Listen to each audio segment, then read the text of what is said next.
Israel और Iran के बीच अब तक का सबसे बड़ा हमला है। ईरान ने इजराइल पर 100 बैलिस्टिक मिसाइल दागे हैं। जी हां, इजराइल पर बैलिस्टिक मिसाइल से सबसे बड़ा हमला किया गया है। इतिहास में पहली बार इजराइल पर इतना बड़ा हमला हुआ है। इजराइल की धरती पर ईरान की अधिकांश मिसाइल टारगेट पर हुई ब्लास्ट।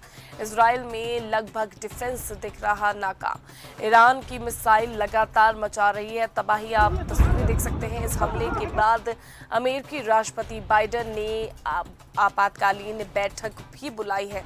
तो ईरान और इजराइल के बीच की ये जंग और बढ़ती जा रही।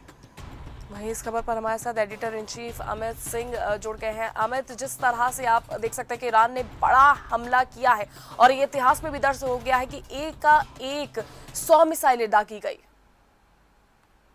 बिल्कुल, देखिए ये मिडिल ईस्ट के लिए बहुत बड़ी खबर है और कहीं न कहीं अब इससे जो तमाम देश हैं वो इससे प्रभावित होंगे, क्योंकि जिस तरह से हिजबुल्लाह प्रमुख नसरुल्लाह की हत्या के 3 दिन बाद ईरान ने ये रिटेलिएशन किया है, कहीं न कहीं एक बड़ा संदेश है। और ईरान लगातार कह भी रहा था कि वो नसरुल्लाह की जो हत्या की गई है उसका वो बदला लेगा, और इसी के तहत ईरान ने लगातार हमले किए हैं। हम आपने सबने तस्वीरें देखी किस तरह सैकड़ों मिसाइलें जो ईरान की ओर से दागी गई थी वो इजराइल के अलग अलग इलाके में गिरी है।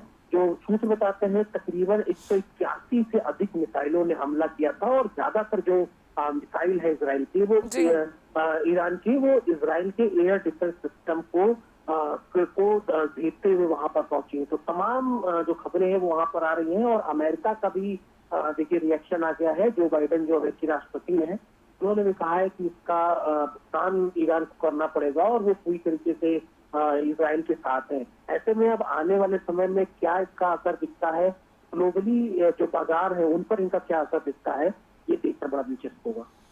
बिल्कुल अमित, क्योंकि जिस तरह से दुनिया में जंग की तपिश बढ़ती जा रही है और इस बीच अमेरिकी राष्ट्रपति बाइडेन ने भी आपातकालीन बैठक बुलाई है। तो अगर हम भविष्य की ओर एक बार देखने का प्रयास करें तो जिस तरह से ये जंग हो रही है ये कहीं बड़े जंग की तरफ तो इशारा नहीं कर रही।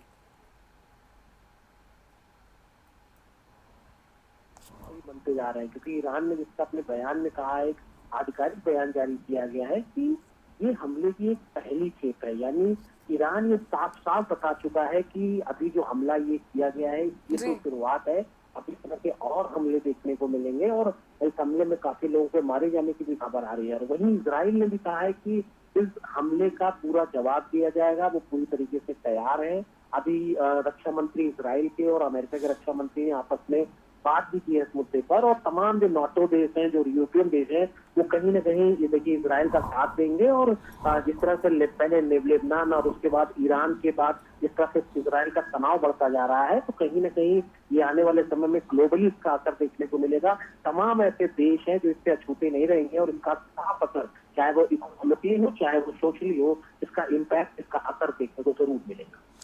तो ईरान ने जिस तरह से एक साथ 100 मिसाइल दागे हैं, इसके बाद क्या लगता है इजराइल बैकफुट पर आएगा और हिजबुल्लाह में जिस तरह से एक्शन ले रहा था उससे कहीं ना कहीं रुक जाएगा, या आगे अभी दोनों देशों के बीच की ये जंग जारी रहेगी?